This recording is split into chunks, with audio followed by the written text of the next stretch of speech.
Welcome to the Slop Farm. Enjoy the video. In this video, I will show how to make cotton candy slime without glue updated. Start by measuring cornstarch and hair conditioner into a bowl and add a splash of baby oil for stretch. Add food coloring slowly until you get the pastel shade you like and sprinkle glitter if desired. Mix with a spoon until it clumps, then knead by hand to reach a fluffy cotton candy texture you can pull and stretch.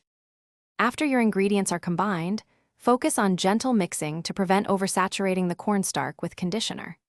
Use a spoon first, then switch to hands and knead consistently for several minutes until the mix becomes cohesive and stretchy.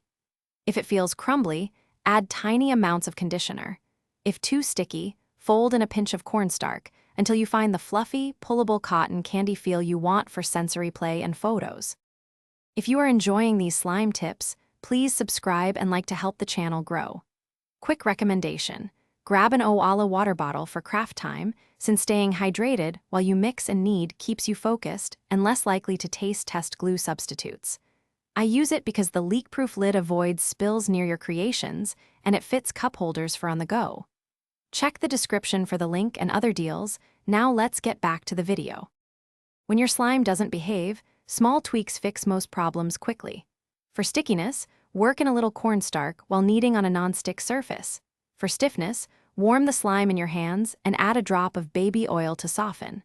Always test tiny adjustments and pause to assess texture.